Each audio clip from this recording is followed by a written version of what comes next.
Share बाजार में मचे हाहाकार, महंगाई के बढ़ रहे बोझ के बीच कुछ तो अच्छी खबर आई। ये अलग सवाल है कि जो अच्छी खबर आई है वो आप तक आते आते कितनी अच्छी रहेगी। आरबीआई ने रेपो रेट में बड़ी कटौती करने का ऐलान किया है। रेपो रेट में कटौती से होम लोन, कार लोन सस्ता होने का रास्ता खुलता है।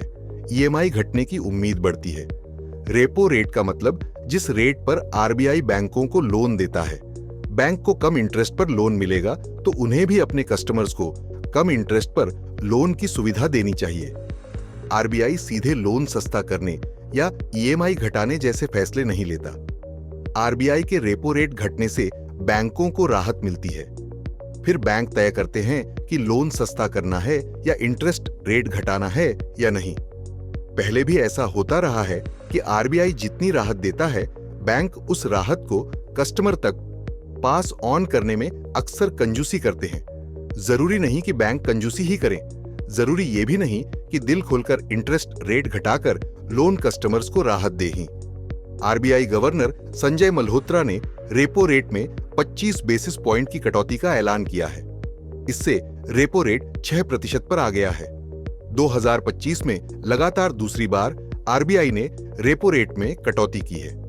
फरवरी में 0.25% रेपो रेट घटाया गया था, जिससे रेपो रेट 6.25% पर आ गया। करीब 5 साल के बाद आरबीआई ने रेपो रेट घटाना शुरू किया है। आरबीआई ने मई 2020 में रेपो रेट घटाया था, फिर धीरे धीरे बढ़ाकर 6.5% कर दिया। अब रेट कट के बाद रेपो रेट अगस्त 2017 के लेवल पर पहुंच गया है। 2017 में भी रेपो रेट 6% ही था। रेपो रेट घटाने के बाद अगर बैंकों ने इंटरेस्ट रेट घटाए तो नए लोन पर ईएमआई कम बनेगी।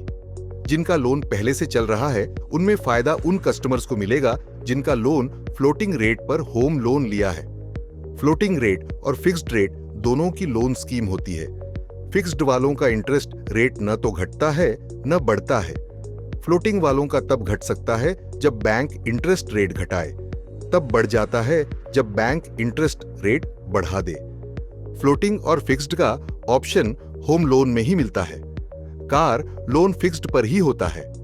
लोन लेते समय जो इंटरेस्ट ईएमआई फिक्स हुई वही लोन खत्म होने तक चलती है। ऐसा ही पर्सनल लोन के साथ भी होता है। होम लोन वालों के लिए ये एडवांटेज भी है और डिसएडवांटेज भी। अभी फ्लोटिंग होम लोन 8.1 से 9.5% के बीच चल रहा है। आरबीआई के फैसले के बाद आप बैंक या फाइनेंस कंपनी से संपर्क कर सकते हैं कि क्या आपके लोन पर इंटरेस्ट घटाने का कोई फैसला हुआ या नहीं। न्यूज तक के लिए ब्रिजेश उपाध्याय की रिपोर्ट।